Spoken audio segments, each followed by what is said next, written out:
You're enjoying your morning coffee, minding your own business on land you've owned for over a decade.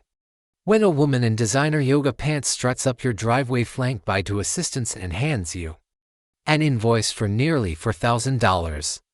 That's exactly what happened when Karen Whitmore, yes, her name really was Karen, decided that my off-grid cabin was dragging down the property values of her beloved HOA. Here's the twist: my property has existed since 1987, our HOA.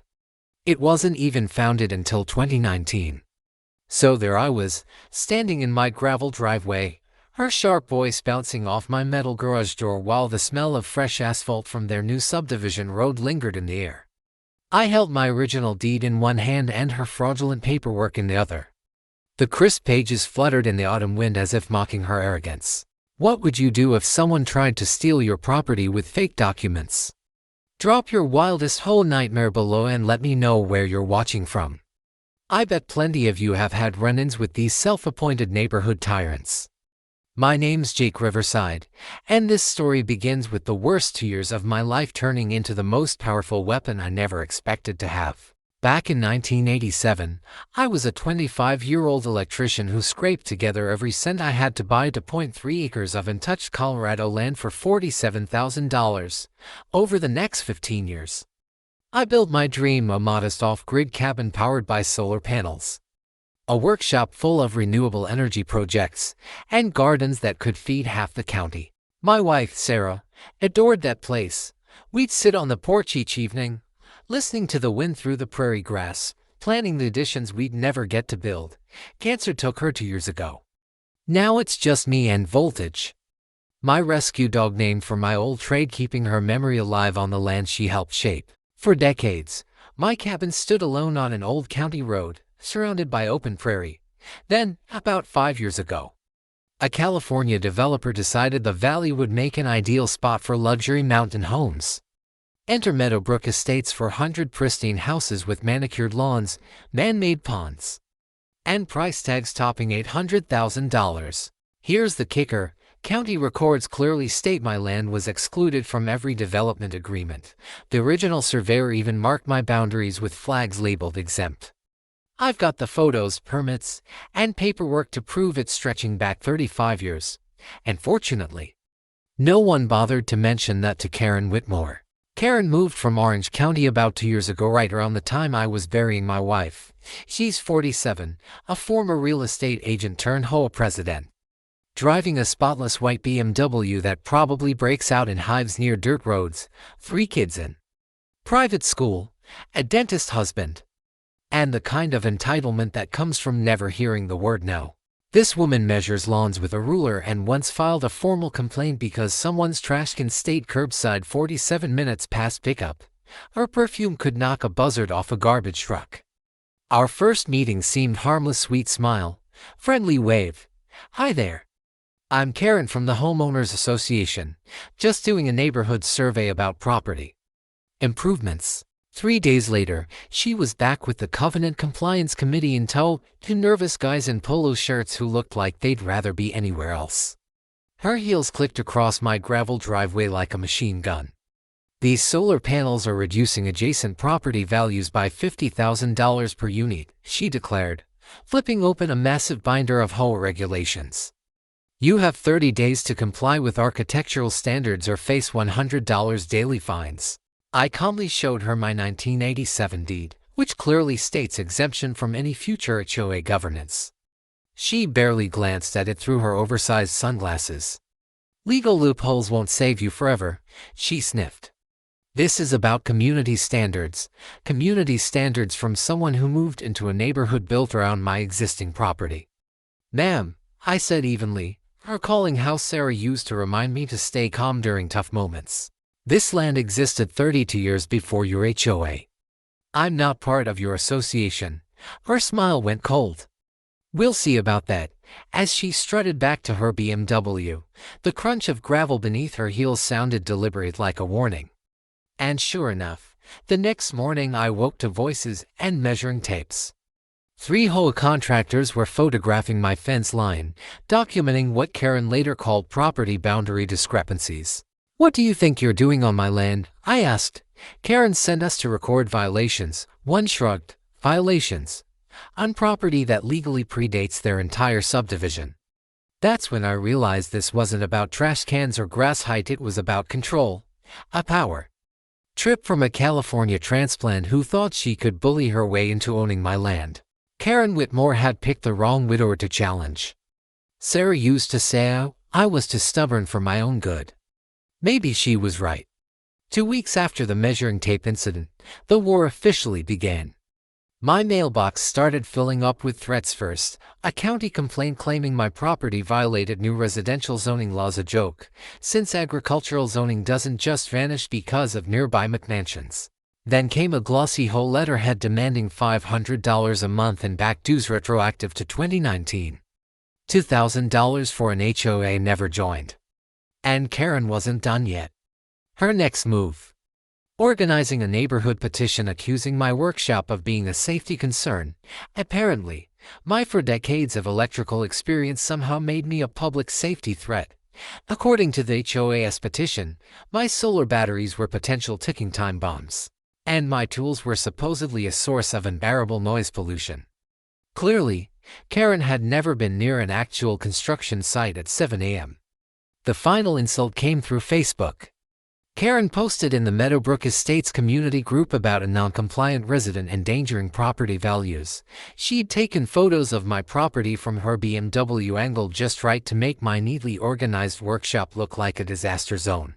63 neighbors I'd never even met piled into the comments, demanding action against the so-called eyesore.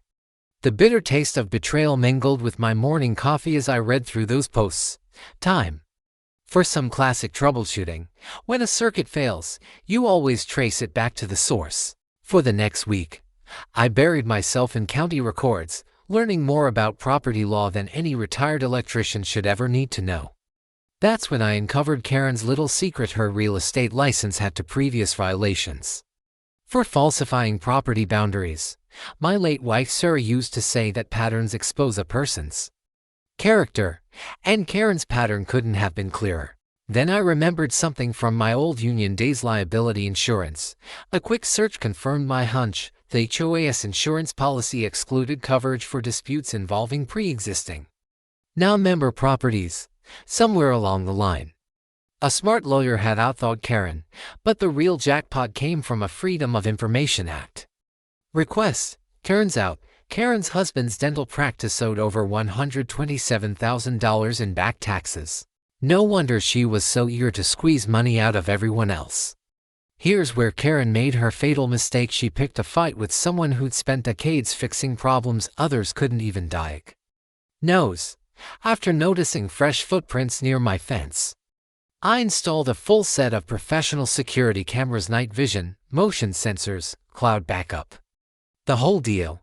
I didn't have to wait long.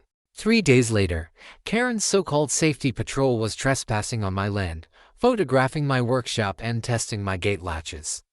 The irony was poetic. The woman accusing me of being dangerous was literally committing crimes on my property, but that footage led to my favorite discovery yet. While researching trespassing laws for my police report, I stumbled onto something that made me laugh out loud. Karen's own HOA incorporation documents contained a fatal legal flaw. They had never properly included my parcel in their legal boundary descriptions. Some lazy lawyer had just copy-pasted boilerplate language without verifying the survey maps. In legal terms, Karen had absolutely zero authority over my property. Less authority than my dog. Voltage, honestly. When I sent the local newspaper copies of Karen's Facebook post alongside my original 1987 deed, the story blew up. Rural resident fights HOA overreach made the front page of the Mountain Valley Tribune. My quiet feud had just turned into local entertainment. Karen's reaction was priceless. She called the editor, demanding a retraction and threatening to pull her real estate ads unless they corrected the record. Instead, the editor printed her complaint in the letters section right next to 3 other letters from residents tired of HOA bullying. You could practically hear the power dynamic shifting. The sweetest part came soon after. Mrs. Henderson, who lived 3 streets over, showed up at my door with a batch of chocolate chip cookies and some questions about installing solar panels. The warm scent of baked cookies mixed with the crisp autumn air as she explained how Karen had harassed her family over their vegetable garden, calling it aesthetic noncompliance. "I've been watching this whole mess," she said. "And frankly, we're all done being bullied." That week, 3 more neighbors reached out with their own horror stories. Karen's crusade had stretched far beyond my fence. She'd targeted anyone who didn't fit her picture-perfect suburban fantasy.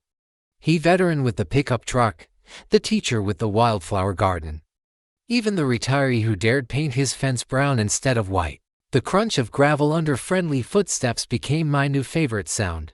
For the first time since Sarah passed, my property felt like a community again, not a fortress under siege.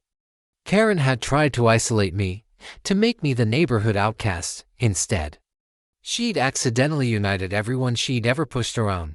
She'd created a movement one she couldn't control. That evening, I stood on my porch watching voltage chase fireflies while neighbors chatted about solar setups and backyard gardens. And I realized something Sarah always believed: good people find each other when things get hard. Karen's first big mistake was assuming I'd fight this battle alone. She was about to find out just how wrong suburban bullies can be. Her retaliation was swift and nasty. If she couldn't intimidate me with fake authority, she'd try to bury me in paperwork. 3 days after the Tribune article, a process server knocked on my door with a civil lawsuit. Karen had hired Payton and Associates, a law firm specializing in property compliance enforcement, about as friendly as they sound. The suit accused me of being a nuisance and health hazard, claiming I was irreparably damaging neighboring property values. 27 pages of legal jargon demanded I remove my solar panels, demolish my workshop, and pay $35,000 in damages to affected homeowners. The smell of expensive legal paper mixed with my coffee as I read through Karen's alternate reality.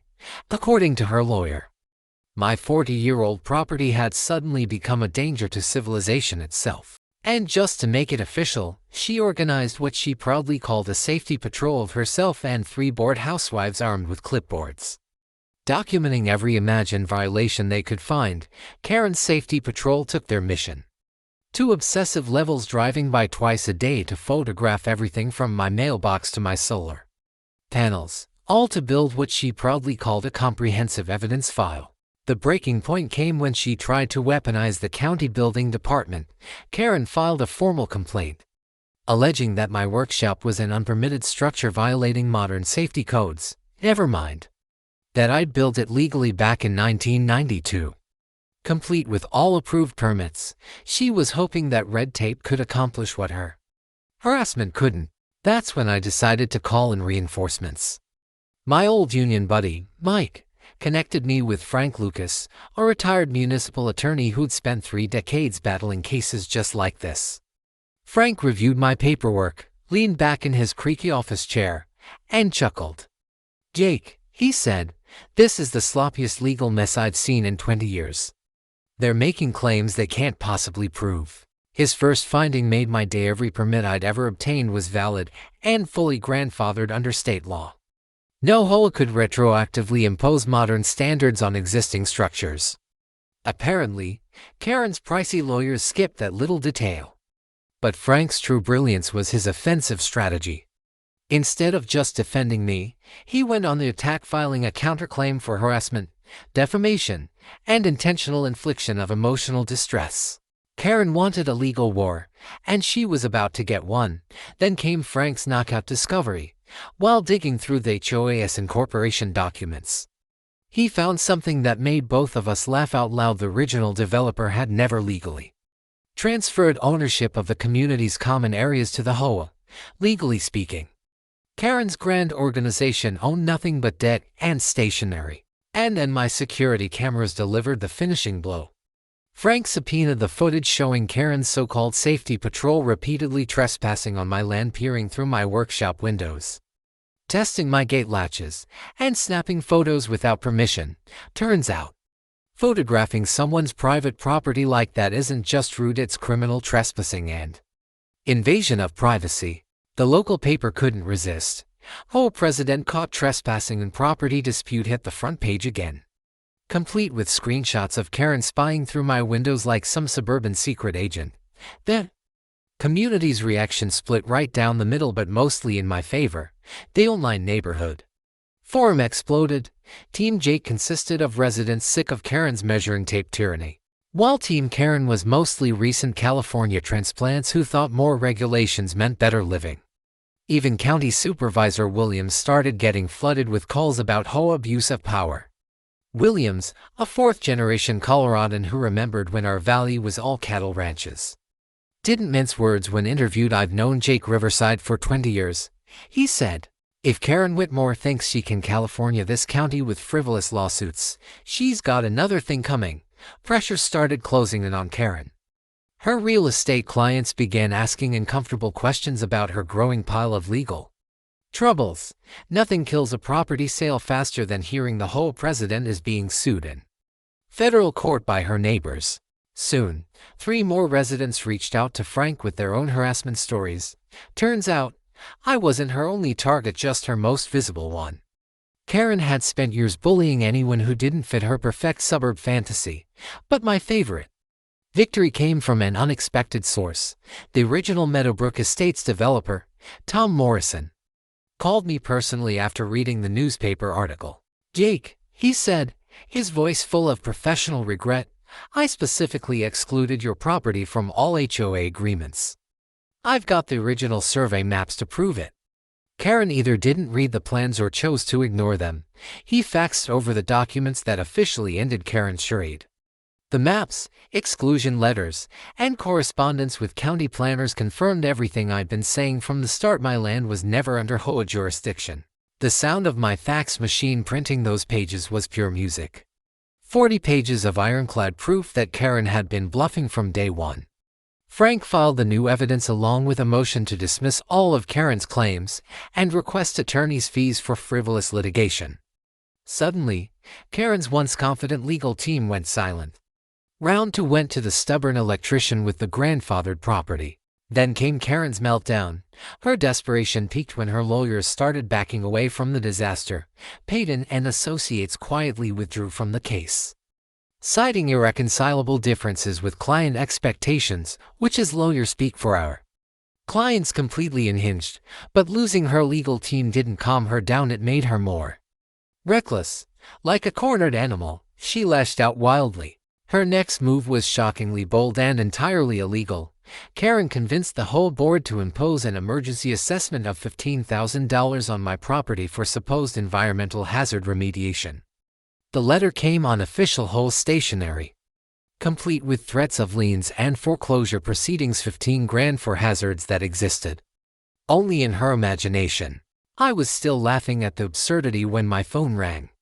It was Detective Martinez from the county sheriff's office, calling about a complaint filed against me for threatening behavior and verbal assault. According to Karen's police report, I had allegedly cornered her in a grocery store parking lot, ranting about property rights and using intimidating body language. She claimed she felt unsafe and traumatized by my unstable behavior. Total fiction. I hadn't seen Karen anywhere except driving past my property in that spotless BMW. Martinez reviewed my security footage, confirmed my innocence, and closed the case. Better yet, he warned Karen that filing false police reports is a felony. The satisfaction was sweeter than one of Sarah's homemade apple pies. But Karen wasn't finished burning bridges. She launched a boycott campaign against any local business that supported me, claiming that stores advertising in the Mountain Valley Tribune were undermining property values. That's when Bob Fletcher, the owner of the local hardware store, gave me a call. "Jake," he said, chuckling, "that woman came in here demanding I stop selling you supplies or else she'd make sure every HOA member stopped shopping here." His reply to her was perfect. "Lady, Jake Riverside's been my customer for 30 years. They'd barely been there 2 minutes before I realized who I was really dealing with." Karen's latest and most desperate ploy targeted my utilities. She filed formal complaints with both the electric company and the county water authority, alleging that my off-grid system violated safety codes and demanded immediate shutdown for public safety. The irony was priceless. She wanted to cut off utilities I didn't even rely on. My solar panels and private well made her threats as hollow as her so-called authority. Meanwhile, support was rallying on my side. 3 additional neighbors reached out to Frank to share their own stories of Karen's harassment. A retired judge from neighboring Elkhorn County offered free legal consultation after reading about the situation. Even the county assessor publicly confirmed that HOA letters have zero taxing power over non-member properties. Things exploded once someone posted my case on Reddit. Overnight, the story went viral. HOA overreach was suddenly trending across Colorado. Property rights advocates from all over the state began contacting me with offers of assistance. Karen's reputation was collapsing faster than her legal case. The Colorado Real Estate Commission soon launched an investigation into her professional conduct after multiple clients accused her of misrepresenting HOA authority during property sales. To make matters worse, the local newspaper uncovered that her husband had several outstanding tax liens. It's hard to play the role of responsible community leader when your own household owes 6 figures to the state while shaking down neighbors for fake fees. The whole board itself began to turn on her. Meetings grew tense as members questioned Karen's leadership and legal spending. Patricia Hendrick resigned in protest, publicly citing unethical behavior and reckless decision-making. 2 more board members followed. Within days, Karen's reaction to the backlash was pure theater. She called an emergency HOA meeting, framing me as a continuing threat to community safety and property values. The agenda proposed hiring private security and installing surveillance cameras aimed at my home. 47 residents attended, the biggest turnout in Meadowbrook history. From my porch, I watched cars fill the parking lot, their doors slamming like rolling thunder through the valley. Later that evening, Mrs. Henderson stopped by with a plate of oatmeal raisin cookies and a grin. "Jake, it was a total disaster," she left. Karen stood up there raving about property rights terrorists and secret conspiracies. Half the room walked out. The community Facebook group soon banned Karen entirely for harassment and inflammatory posts. Her final message was a rant about ungrateful neighbors destroying community standards, the perfect farewell to her reign. Then came the most unexpected twist. A reporter from Denver Channel 7 reached out, asking to feature my story in an investigative series on HOA abuse in rural Colorado. Apparently, what was happening in Meadowbrook was part of a broader statewide problem. That evening, as the sun sank behind the mountains and my solar lights flickered to life, I stood on my porch thinking about how much had changed just 6 months earlier. Karen had seemed untouchable, the queen bee of suburbia, real estate power broker, and self-appointed enforcer.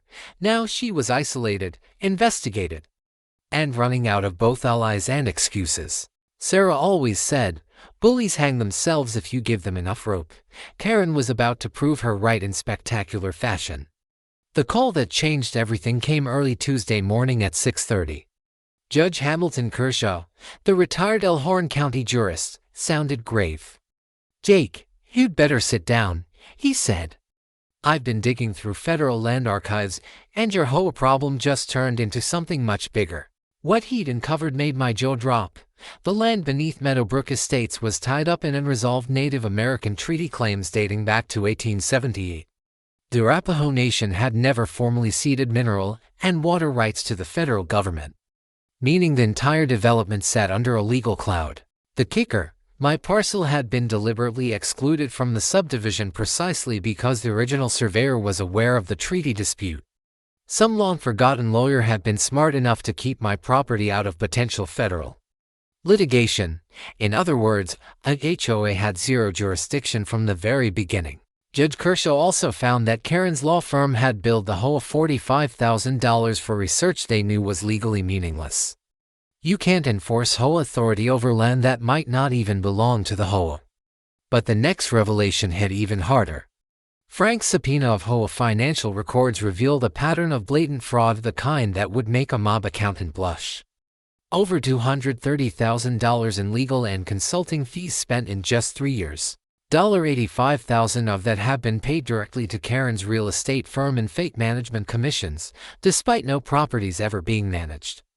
The so-called community improvement assessments weren't going toward maintenance at all. They were paying for Karen's personal legal battles and her husband's dental practice expansion. Several HOA board members had quietly invested in Dr. Whitmore's dental practice just months before approving those questionable consulting contracts.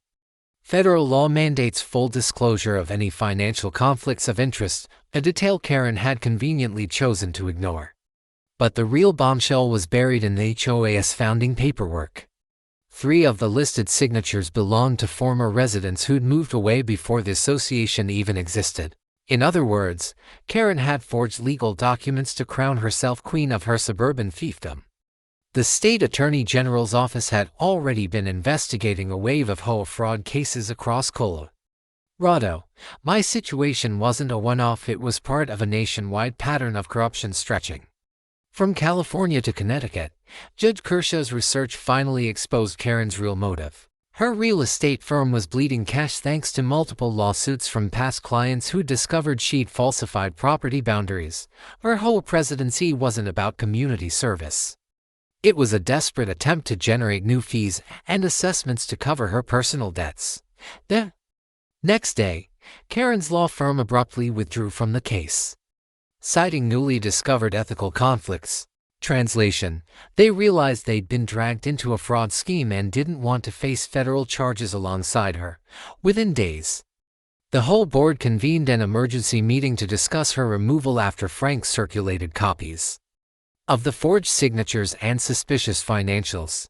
Board members who'd previously supported Karen suddenly claimed they didn't remember authorizing any of it. Local media seized on the story, transforming it from a petty neighborhood feud into a full-blown expose on suburban corruption. Channel 7's Denver bureau expanded its investigation to include treaty violations and civil rights abuses, offenses that carried real prison time. Ironically, my property value rose as the coverage spread. 3 realtors even called to ask if I'd consider selling to clients specifically seeking HOA-free homes. The poetic justice wasn't lost on me. Karen's crusade to tank my property value had turned my place into the most sought-after address in the valley. Standing in my workshop that evening, with the scent of sawdust and oil mixing in the cool mountain breeze, I realized the fight had evolved. This wasn't about boundary lines anymore. It was about accountability and justice. By the next morning, my quiet workshop had turned into a war room for the most gratifying legal campaign of my life. My all-star team assembled like the cast of a heist movie, except instead of stealing jewels, we were taking back justice from a suburban dictator. Judge Kershaw brought 3 decades of constitutional law experience and a Rolodex that could shake up state politics. Rebecca Torres, the Channel 7 journalist, showed up with boxes of public records and an instinct for corruption sharper than a bloodhound's nose. The unexpected reinforcement came from Marcus Littlefeather, a tribal legal advocate from the Arapaho Nation. After hearing about the treaty violations, he drove down personally. These land claims have been dormant for generations, he explained, spreading old maps across my kitchen table. Your HOA just woke up a very expensive problem. Meanwhile, my union buddy Mike upgraded my home security with military-grade surveillance gear borrowed from his nephew's private security firm. If Karen wants to play spy games, he said, grinning while mounting hidden cameras with facial recognition software, let's see how she likes being watched. Our legal assault plan had 3 coordinated fronts. Frank would move to dismiss all HOA claims based on lack of jurisdiction, then countersue for malicious prosecution, defamation, and criminal harassment. Judge Kershaw prepared federal civil rights charges tied to Karen's discriminatory actions against non-conforming residents. And Marcus began drafting tribal sovereignty filings that could legally unravel the entire Meadowbrook development. If we prove those treaty violations, he explained, every deed in the subdivision becomes questionable. Rebecca's investigation uncovered a money trail that could make Bernie Madoff jealous. Karen had funneled $127,000 in HOA reserves through shell corporations, fake vendor invoices, and unauthorized loans to prop up her failing real estate firm. The community improvement assessments residents had paid were actually funding her family's Hawaiian vacations, her daughter's private school tuition, and her husband's legal fees for back taxes. Federal embezzlement charges could mean 20 years behind bars. My favorite discovery, Karen's consulting contracts with companies that didn't even exist. Meadowbrook Landscaping Services paid $43,000 for phantom work, just happened to share the same mailing address as Karen's brokerage office. Coincidence? The FBI doesn't believe in those. We treated the case like a military operation, compiling timelines of harassment, forensic audits of missing funds, and video proof of criminal trespassing. I set up encrypted communications under Judge Kirsch's insistence. After he learned Karen had hired private investigators to dig into my background, she's desperate. He warned, expect anything. The community movement that followed was poetic justice in action. With Rebecca's help, we launched the Property Rights Defense Fund, a crowdfunding campaign that pulled in $75,000 in its first week. Donations poured in from all over the country and from people sick of HOA abuse and ready to fight back. Weekly coffee meetups at Murphy's Diner became strategy sessions for neighbors who'd had enough of Karen's manufactured authority. The aroma of sizzling bacon and fresh coffee mingled with the rising hum of people finally standing up after years of petty HOA tyranny. Mrs. Henderson took the lead, organizing carpools so residents could attend county supervisor meetings and demand investigations into HOA oversight failures. My HOA accountability toolkit went viral overnight after Rebecca featured it in her news series, 3 Simple Steps Any Homeowner Could Follow. Request full financial audits, demand written proof of legal authority, and document every instance of harassment for law enforcement. The public response was explosive. Websites I'd recommended for researching HOA complaints crashed from overwhelming traffic as tens of thousands of homeowners began checking their own associations, state attorney general databases. Nationwide reported record searches for HOA fraud. Meanwhile, Mike's security upgrades had turned my property into a fortress: solar-powered floodlights, military-grade cameras with cloud backups, motion sensors that detected vehicles half a mile away, and encrypted recorders that automatically forwarded footage to Frank's office. Every detail was covered. Our preparation was meticulous, every violation documented with GPS coordinates and timestamps.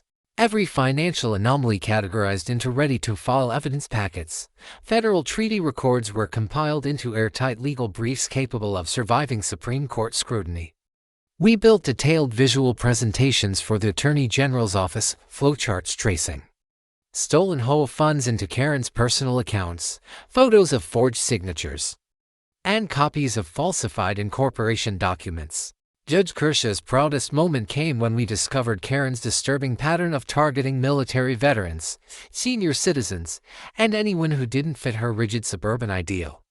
"That's not just fraud," he said with a grim smile. "That's a civil rights violation, potentially a federal hate crime."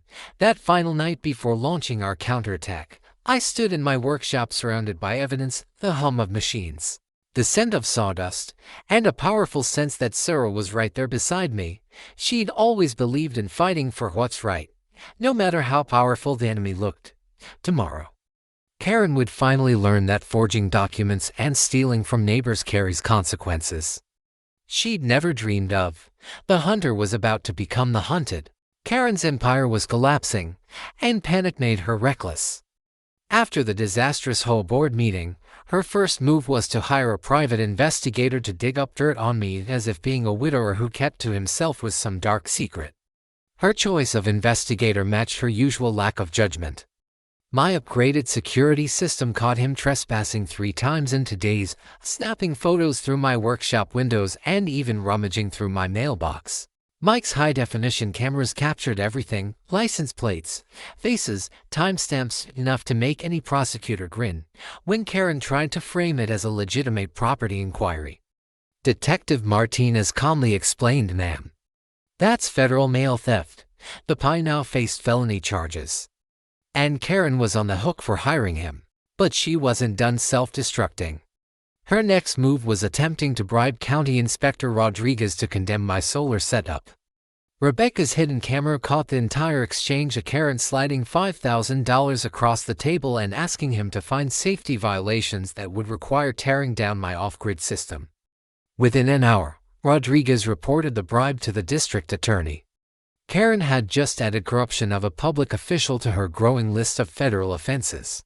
Her next stunt was pure spectacle. She organized what she called a concerned citizens protest outside my property, complete with printed signs reading "Protect our property values" and "Safe neighborhoods matter." The turnout: 7 people, including her family, waving signs while my cameras recorded every face for future harassment cases. The mix of morning dew and desperation was almost poetic as passing neighbors slowed to laugh at the scene. Mrs. Henderson wasted no time organizing a counter-protest that afternoon. 43 residents showed up carrying "Stop HOA Tyranny" and "Property Rights Matter" signs. Local media covered both demonstrations, making Karen look like an unhinged zealot leading a shrinking cult of rule-obsessed followers. Karen's final act of the round was filing an ethics complaint against Frank with the state bar, accusing him of frivolous litigation for personal gain and colluding with criminal elements. The bar reviewed the case and dismissed it within 48 hours as baseless and retaliatory, then opened their own inquiry into Karen's habit of filing false complaints, a move that could earn her criminal charges for abuse of the legal system. Through it all, I held my ground with quiet discipline, the same patience Sarah had shown during her cancer treatments. "Jake," she used to say, "sometimes winning means not letting them turn you into what they are." I followed that advice religiously. No angry outbursts, no social media rants, no vigilante theatrics, just calm documentation and airtight legal responses. The story's momentum grew beyond anything Karen could contain. National property rights groups rallied to my cause after Rebecca's series went viral. Cable news picked it up as a symbol of HOA corruption run amok. Then came Karen's infamous live interview with Channel 7, a masterclass in self-destructs. When asked about the forged signatures, she claimed they were administrative corrections. On the missing HOA funds, she blamed accounting errors and incompetent former board members. But when Rebecca asked about the bribery attempt, Karen fumbled, insisting that inspector misunderstood my donation offer to county safety programs. Beads of sweat glistened under the studio lights as she denied offering personal payments, all while holding the same $5,000 bills caught on camera. The clip went viral instantly.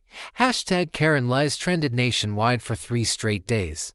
My crowdfunding campaign skyrocketed to $150,000 in donations from supporters across the country.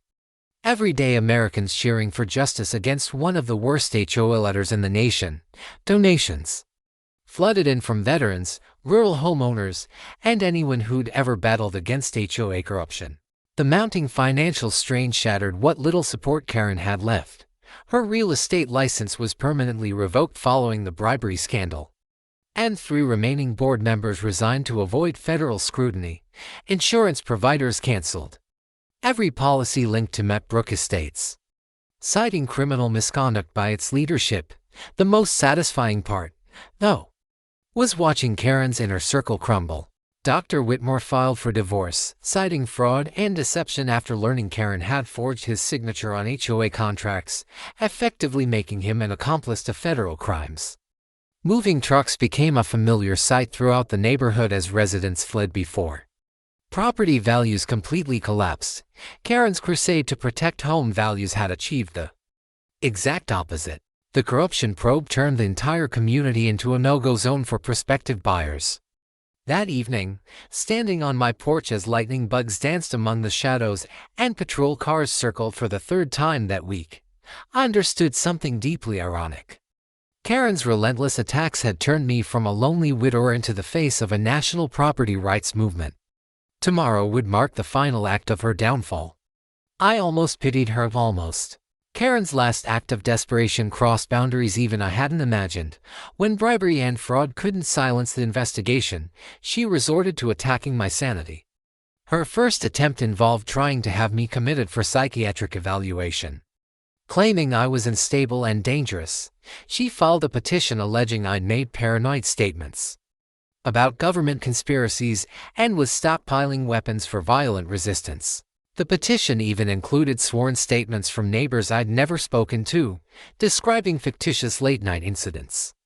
It was pure fabrication, but official-looking enough to nearly trigger an involuntary 72-hour psychiatric hold if not for the judge demanding verification first. Dr. Patricia Kim, the court-appointed psychologist, spent hours assessing me and reviewing Karen's claims. Her conclusion was clear. Mr. Riverside, you're not only stable, you've shown remarkable resilience under extreme harassment. Ms. Whitmore's filing appears to misuse mental health law as a weapon of personal revenge. Karen's next move targeted environmental regulations. She submitted a false EPA complaint accusing me of contaminating groundwater and storing solar batteries unsafely. The EPA inspector, expecting a disaster, instead found the most eco-friendly property in the entire county. My solar system exceeded all safety benchmarks, my septic system was newer than most in town, and my water tested cleaner than city supplies.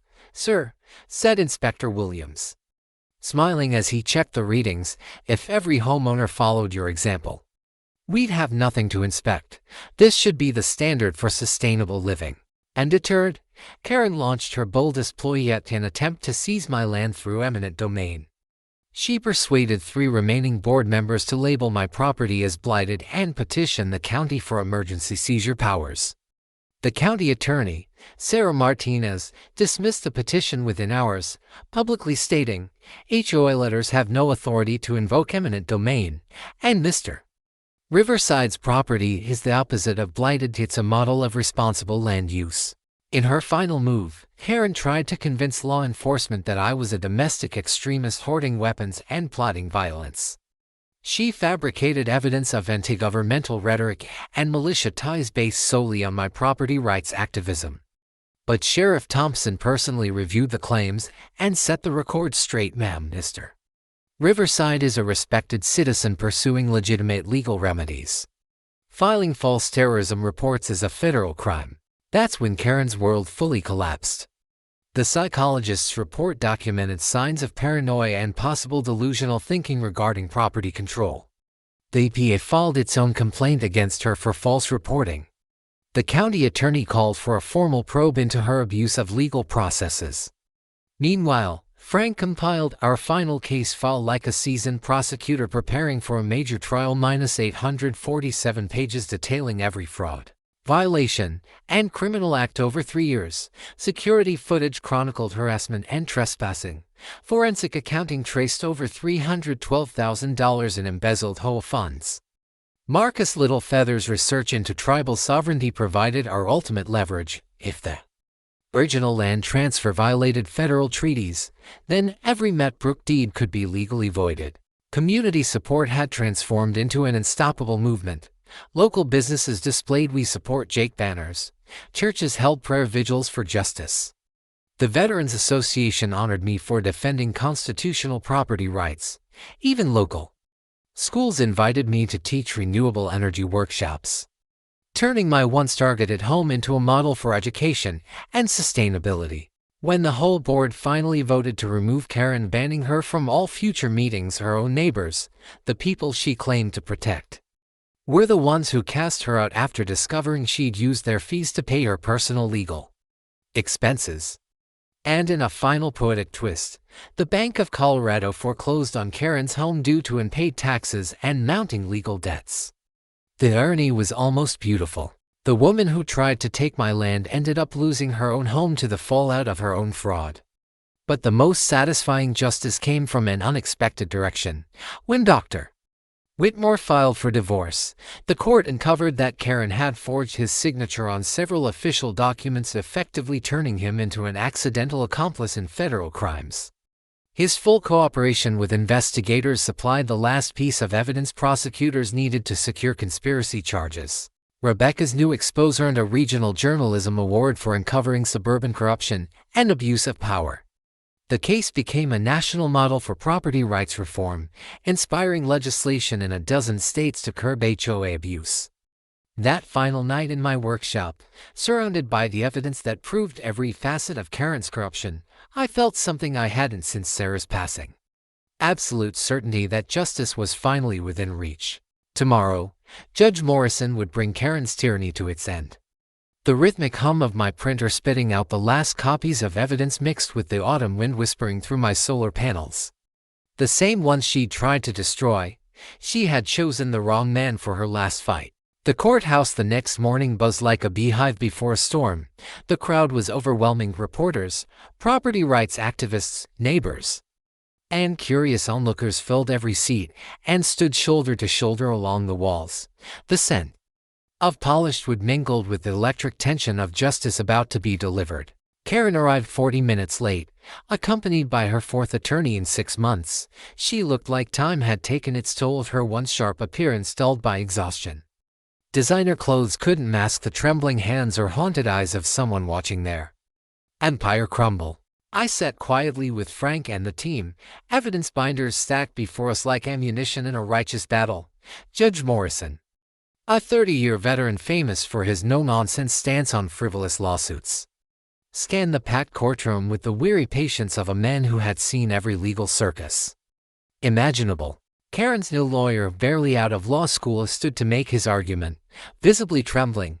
"Your Honor," he began, voice cracking, "my client seeks enforcement of legitimate HOA authority over non-compliant property threatening community standards, but when pressed to produce proof of jurisdiction, he came up empty. Papers shuffled uselessly as the silence grew heavy. "Counselor," Judge Morrison said, voice calm but sharp as a blade, "do you have any evidence that Mr. Riverside's property was ever under HOA authority?" "Well, Your Honor, we believe that's a no," the judge interrupted flatly. Then Frank rose like a general stepping onto the battlefield. His presentation was a masterclass, precise, relentless, and devastating. He unveiled the original 1987 property deed that explicitly excluded my land from future HOA control. Survey maps confirmed my property boundaries existed decades before the subdivision. Security footage displayed 3 years of organized harassment and trespassing. But the real knockout came from the financial forensics. Rebecca's investigation had traced a web of fraud that could make federal prosecutors weep: $312,000 in stolen HOA funds, falsified incorporation documents, and fake invoices for non-existent services. Then came Marcus Littlefeather's testimony, grounding everything in constitutional law. "Your Honor," he said, "this subdivision sits on land with unresolved native treaty claims dating to 1878. The HOA's actions violate both state property law and federal treaty protections." That was the breaking point. Karen began to unravel. She whispered frantically to her lawyer, fidgeted with papers, her composure slipping with every damning revelation. Finally, she snapped, shouting, "This is about property values. He's destroying our community with that environmental monstrosity, ma'am." Judge Morrison barked, "You will remain silent or be removed from this courtroom." When Frank presented the evidence of bribery attempts, forged signatures, and falsified police reports, Karen completely lost control. Screaming about property rights terrorists and environmental extremists, the bailiff moved forward. But the judge motioned for him to stop. He wanted the world to see her collapse. "Ms. Whitmore," Judge Morrison declared, his voice echoing through the packed courtroom, "this is the most outrageous example of HOA abuse I have encountered in 3 decades on the bench." The room went dead silent. Only the scratching of reporters' pens broke the stillness. "Mr. Riverside's property," he continued, "was never under legal HOA jurisdiction. The incorporation documents bear forged signatures. The financial records show systematic embezzlement. The harassment constitutes criminal conspiracy." Karen's lawyer tried to protest, but the judge cut him off with the final blow. "I hereby rule that Metbrook Estates HOA has no legal standing whatsoever to make claims against Mr. Riverside's property." Judge Morrison's voice cut through the tension like thunder. "Furthermore," he declared, "in light of the criminal conduct uncovered during these proceedings, I am ordering the immediate dissolution of the HOA, pending federal investigation." The courtroom erupted. Applause and cheers filled the air as Karen shrieked about her appeal rights and property damage conspiracies. The bailiff finally escorted her out, still ranting about environmental terrorists and communist property laws, but the judge wasn't finished. "I'm awarding Mr. Riverside $127,000 in damages and legal fees for malicious prosecution. The evidence of organized fraud and harassment will be referred to federal authorities for criminal review." His gavel struck like the final crash of a storm. Karen's 3-year reign of suburban tyranny had come to a definitive end. Local stations broadcasted the verdict that evening. National outlets followed within hours. Legal analysts called it a landmark victory for property rights and a warning shot to abusive HOA letters everywhere. Standing on the courthouse steps, surrounded by reporters and neighbors, I felt Sarah's presence beside me. Justice had come home at last. 6 months after Judge Morrison's ruling, I finally understood Sarah's words to Jake. Sometimes losing everything is how you find what truly matters. Karen was sentenced to 18 months in federal prison for embezzlement, fraud, and conspiracy. The judge who sentenced her said it best: stealing from your neighbors while corrupting the legal system reflects conduct incompatible with civilized society. Ordered to pay $427,000 in restitution she could never afford, Karen lost her home, her family, and her freedom, all to the very justice system she had tried to manipulate. Matt Brook Estates was reborn. Residents formed a voluntary neighborhood association focused on genuine community: no fees, no committees, no rule enforcers. Just neighbors helping neighbors, exactly how Sarah always believed communities should be. My property graced the cover of Solar Energy Today, Off-Grid Paradise: how one man's property rights battle became America's model for sustainable living. The irony was poetic. Karen's crusade to destroy my home had made it a national symbol of environmental responsibility. The Rural Property Defense Fund Scholarship now helps families across the U.S. stand up to HOA abuse. Judge Kershaw chairs the committee, ensuring real victims, not petty complainers, receive the support they need. Well, families have already won cases using strategies born from my fight. 3 states have since passed new property owner protection acts, and Colorado's version takes law and imposes criminal penalties for falsifying HOA claims or stealing community funds. Advocacy groups call it the strongest anti-HOA corruption law in the country. Meanwhile, my YouTube channel, Off-Grid Jake's Property Protection, has grown to over 300,000 subscribers, proving millions of Americans want practical ways to fight local tyranny the right way. Every episode ends with the same message: document everything, know your rights, never let bullies change who you are. Sarah's dream lives on through the Renewable Energy Learning Center I built in partnership with Lincoln Elementary. Every Tuesday, 4th graders come to learn about solar energy and sustainable living. Their laughter fills spaces once haunted by silence. And I swear I can feel Sarah smiling as they ask the same curious questions she once did. Last fall's Property Rights Festival drew more than 4,000 visitors to our valley. Workshops on renewable energy, community organizing, and legal defense filled the weekend. Local businesses hit record sales, and the festival raised enough to fund 3 more scholarships and a free legal clinic for rural homeowners. Last fall's Property Rights Festival drew more than 4,000 visitors to our valley. Workshops on renewable energy, community organizing, and legal defense filled the weekend. Local businesses hit record sales, and the festival raised enough to fund 3 more scholarships and a free legal clinic for rural homeowners. Former HOA common grounds have been transformed into the Met Brook Community Garden and Wildlife Preserve.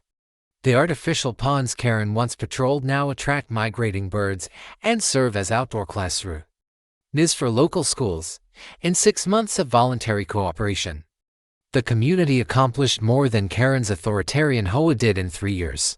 Karen's downfall now reads like a modern fable about arrogance and justice: prison, divorce, foreclosure, and permanent exile from the real estate world. She's working retail in another state under a new name, a living reminder of what happens when small power breeds great corruption. But the true victory wasn't just legal, it was human. What once was my lonely refuge of grief has become a living heart of community. Mrs. Henderson still drops off cookies during evening walks. Mike upgraded everyone's security systems for free. Rebecca visits often, polishing her upcoming book on suburban corruption, already the subject of a publishing bidding war. Now, my land echoes with life: children laughing, neighbors gardening, friends sharing coffee by the fire pit Sarah designed but never saw finished. The air smells not of court battles, but of growth, hope, and renewal. Last night, as I watched the valley's children, descendants of its first settlers, playing beside kids from the old HOA homes, I finally grasped Sarah's truest lesson: fighting for what's right isn't just about winning. It's about becoming the kind of person worthy of the victory. Even Vault Age, my dog turned Instagram celebrity with 40,000 followers, helps prove that rural living and environmental responsibility go hand in hand. Next week, a disabled veteran from Texas is visiting for advice on fighting HOA discrimination against his service dog.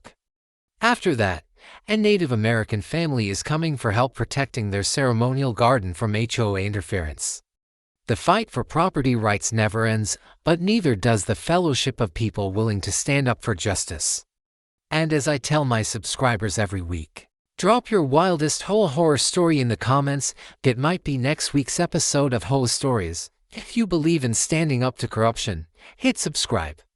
And never miss the next victory against neighborhood tyranny, because Sarah was right all along. When times get tough, good people find each other, and together, they build something stronger than fair community.